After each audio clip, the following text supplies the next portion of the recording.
शिव विवाह। सती के विरह में शंकर जी की दयनीय दशा हो गई। वे हर पल सती का ही ध्यान करते रहते और उन्हीं की चर्चा में व्यस्त रहते। उधर सती ने भी शरीर का त्याग करते समय संकल्प किया था कि मैं राजा हिमालय के यहाँ जन्म लेकर शंकर जी की अर्धांगिनी बनूं। अब जगदम्बा का संकल्प व्यर्थ होने से तो रहा।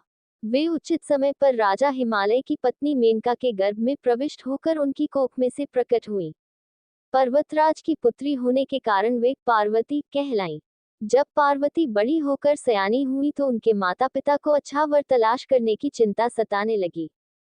एक दिन अचानक देवर्षि नारद राजा हिमालय के महल में आ पहुंचे और पार्वती को देख कहने लगे कि इसका विवाह शंकर जी के साथ होना चाहिए और वे ही सभी दृष्टि से इसके योग्य हैं। पार्वती के माता पिता के आनंद का ये जानकर ठिकाना न रहा कि साक्षात जगन्माता सती ही उनके यहाँ प्रकट हुई हैं। वे मन ही मन भाग्य को सराहने लगे। एक दिन अचानक भगवान शंकर सती के विरह में घूमते घूमते उसी प्रदेश में जा पहुंचे और पास ही के स्थान गंगावतरण में तपस्या करने लगे। जब हिमालय को इसकी जानकारी मिली तो वे पार्वती को लेकर शिवजी के पास गए।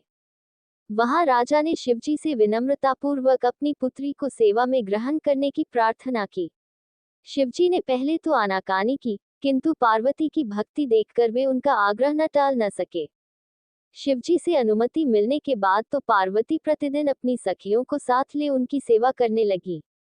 पार्वती हमेशा इस बात का सदा ध्यान रखती थी कि शिवजी को किसी भी प्रकार का कष्ट न हो।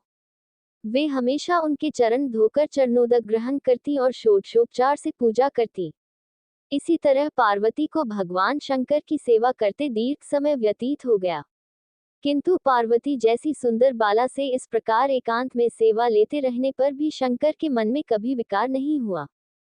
वे सदा अपनी समाधि में ही निश्चल रहते। उधर देवताओं को तारक नाम का असुर बड़ा त्रास देने लगा। ये जानकर कि शिव के पुत्र से ही तारक की मृत्यु हो सकती है, सभी देवता शिव पार्वती का विवाह कराने की चेष्टा करने लगे। उन्होंने शिव को पार्वती के प्रति अनुरक्त करने के लिए कामदेव को उनके पास भेजा, किंतु पुष्पायुध का पुष्पबाण भी शंकर के मन को विक्षुब्ध न कर सका। उल्टा कामदेव उनकी क्रोधाग्नि से भस्म हो गए। इसके बाद शंकर भी वहां अधिक रहना अपनी तपश्चर्या के लिए अंतराय रूप समझ कैलाश की ओर चल दिए।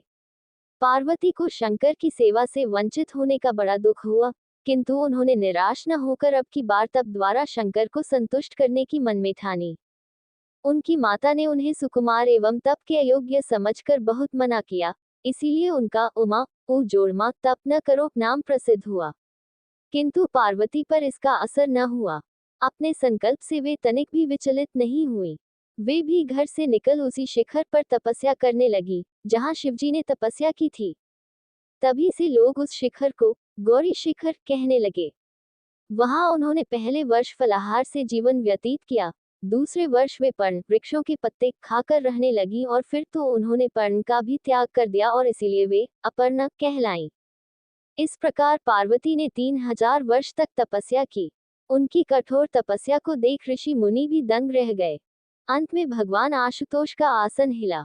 उन्होंने पार्वती की परीक्षा के लिए पहले सप्तर्षियों को भेजा और पीछे स्वयं वटुवेश धारण कर पार्वती की परीक्षा के निमित्त प्रस्थान किया।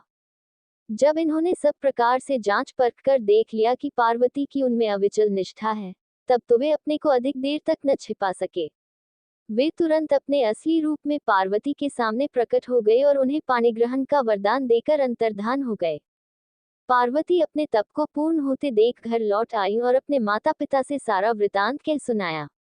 अपनी दुलारी पुत्री की कठोर तपस्या को फलीभूत होता देखकर माता पिता के आनंद का ठिकाना नहीं रहा।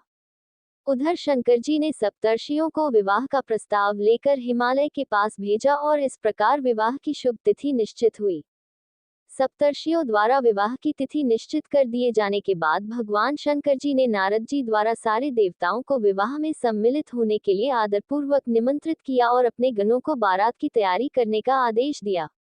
उनके इस आदेश से अत्यंत प्रसन्न होकर गणेश्वर शंखकर्ण, केक्राक्ष, विकृत, विशाख, विकृतानंद, दुंदुभ, कपाल, कुंडक, काकपाददर, मधुपिंग, प्रमथ, वीरभद्र आदि गणों के अध्यक्ष अपने अपने गणों को साथ लेकर चल पड़े।